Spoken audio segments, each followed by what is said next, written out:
warahmatullahi wabarakatuh.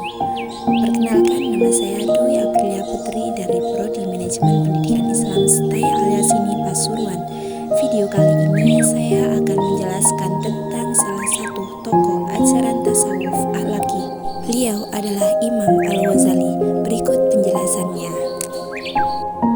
Mengenal Imam Al-Ghazali dan pokok ajaran tasawuf akhlaki. Beliau adalah salah satu tokoh ajaran tasawuf akhlaki. Di video ini saya akan menjelaskan tentang biografi singkat Imam Al-Ghazali. Imam Al-Ghazali adalah ulama dan pemikir besar dalam Islam. Selain menjadi akademisi, Al-Ghazali kesohor sebagai ahli tasawuf.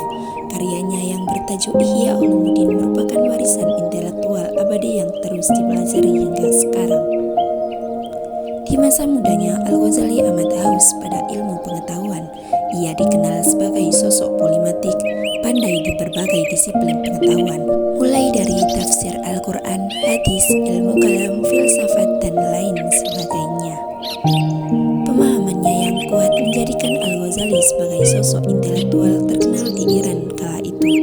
Atas prestasinya di bidang akademik, pada usia 34 tahun Al-Ghazali diangkat menjadi rektor Universitas Nizamiyah.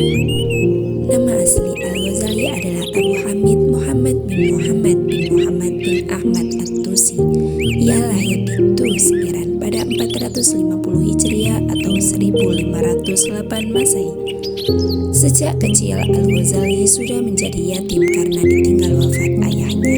Perjalanan hidupnya yang keras menjadikannya pembelajar tekun untuk menguasai berbagai disiplin ilmu keislaman di masa itu. Awalnya, ia menuntut ilmu di negerinya sendiri, Iran.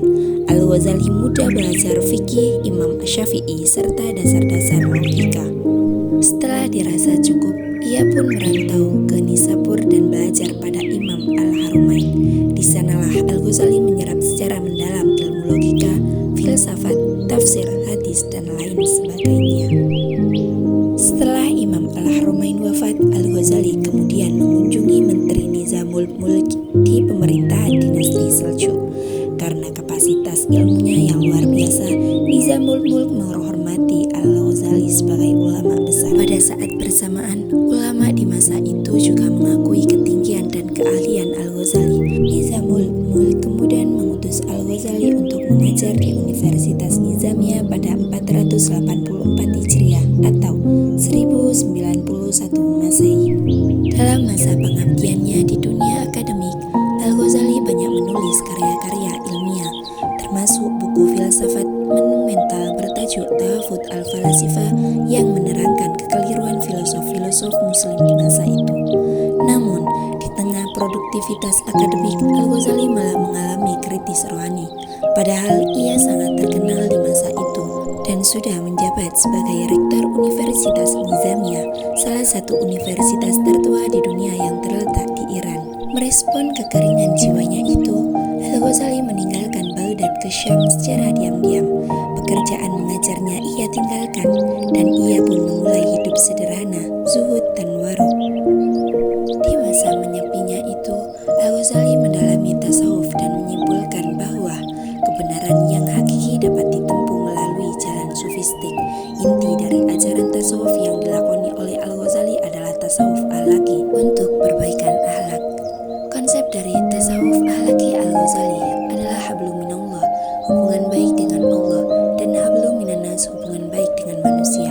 Jika sudah menempuh dua jalan tersebut, menurut Al-Ghazali, seorang muslim sudah menjadi sufi tanpa harus mengenakan atribut kesufian seperti jubah, bertongkat, jangkut labat, dan lain sebagainya. Konsep tasawuf akhlaki. Berikut ini sejumlah inti dari ajaran tasawuf menurut Al-Ghazali adalah sebagai berikut. 1. Jalan, yaitu at-thoriq. Jalan tasawuf yang dapat ditempuh seorang muslim terbagi menjadi 5 jenjang maqamat, yaitu tobat, sabar, kefakiran, zuhud, dan tawakal. Kelima jenjang itu harus dilakoni dengan hidup menyendiri atau setidaknya diam sejenak, mengintrospeksi diri untuk membina kalbu agar tidak tergoda pada kenikmatan duniawi. 2. Ma'rifat. Ma'rifat adalah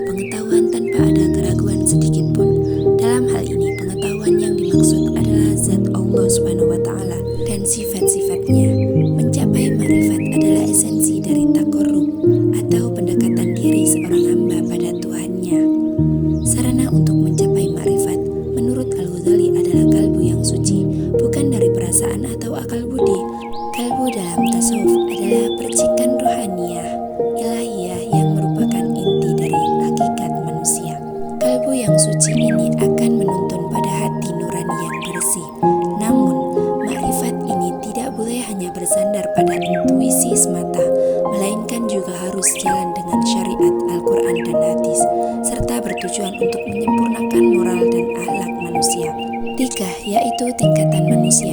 Dalam tasawuf Al-Ghazali terdapat 3 tingkatan manusia, yaitu orang awam yang cara berpikirnya sederhana sekali, kaum pilihan yang berpikir tajam dan mendalam atau golongan khawas, dan kaum ahli debat yang dapat mempersuasi orang dan mematahkan argumen al-mujadalah.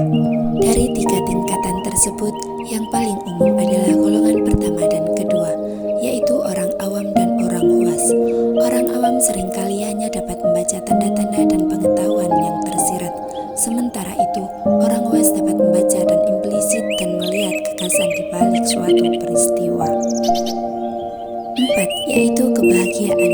Menurut Al-Ghazali, kebahagiaan adalah tujuan akhir dari jalan sufi, sebagai buah perkenalan dengan Allah Subhanahu wa Ta'ala.